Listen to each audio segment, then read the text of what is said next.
A couple of years ago, I was a huge Tesla Glazer. Now I've had the base rear-wheel drive Model 3 Highland for almost 2 years. And don't get me wrong, it's a fabulous car that I truly love. However, there are things I don't like about how Tesla influencers are too enthusiastic about Tesla. Let me explain. Tesla has been notorious for solving problems they themselves created. They removed the stocks just to progressively bring them back to the Model Y and Model 3 next. People love to brag about how their Tesla gets updates, even on older models. But why would you need an update if the car was already good from the start?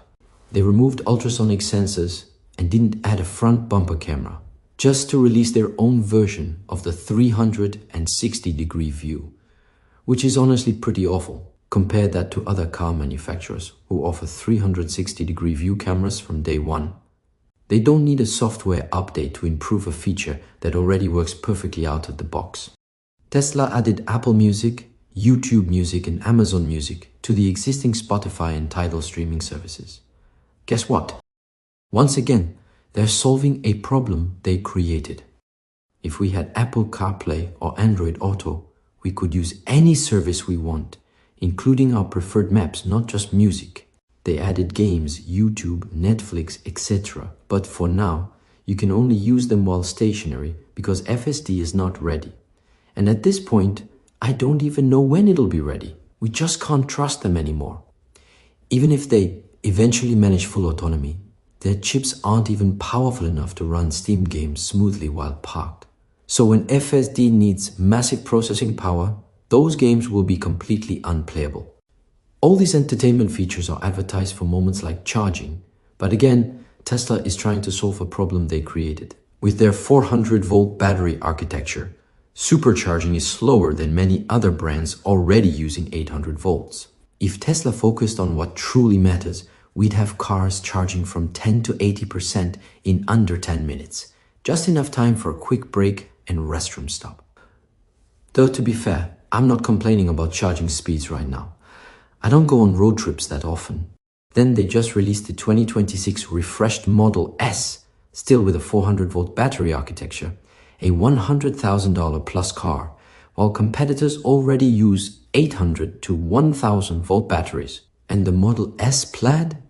It's not even the performance benchmark anymore. If this new Model S had been released back in 2021 as is, it would have been a banger. We might have overlooked the 400-volt battery at the time and the small build quality issues. But what they actually did in 2021 was release a car with major issues that they tried to fix over the years. Now, in 2025, it's finally something tolerable, 4 years late. The next Model S refresh in 2030 will maybe get the 800-volt battery, massaging seats, and other premium features. But again, 5 years late? They've got to stop this cycle. Now they're saying, oh no, people can't afford our cars because they're too expensive, so we'll sell a stripped-down Model Y by the end of the year. Really? So they think price is the issue now? I don't think so. People buying EVs are often willing to pay for something else, even non-EVs. One of the few promises Elon Musk almost kept was the $35,000 Model 3 in 2017. And adjusted for inflation, the current cheapest Model 3 would have been around $35,000 in 2017, even without incentives.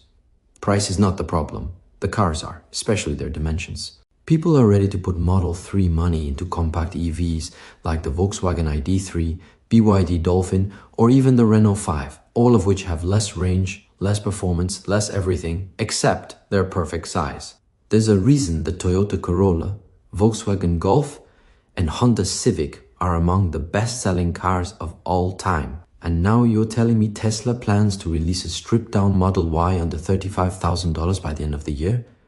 They really don't understand anything. If I wanted a cheaper and better Tesla, I'd just buy a used 2024 Model 3 or Y for under $30,000 with less than 20,000 miles, still under warranty. Why would I buy a less premium car with no panoramic roof, worse seats, simple glass, smaller battery, a bit less space, for the same price? That's not what people want. What we want is a small $20,000 car. That price would be low enough to get more people to consider buying a brand new EV. And it's not like it's unachievable. My current Model 3 has a 60 kilowatt-hour LFP battery that cost around 16,000 euros back in 2023. Now, I'm sure Tesla could get a 40 kilowatt hour LFP battery for $10,000 or less. With enough cost cutting, they could build a small hatchback EV for under $20,000. And for that price, I'd happily accept all the stripped down features I just criticized. This car would sell like crazy. So what about you? Would you buy that kind of hatchback? Or would you still go for a used Model 3, or why? Tell me what you think in the comments. And don't forget to like, subscribe, and turn the bell on for more hot tech videos. See you next time.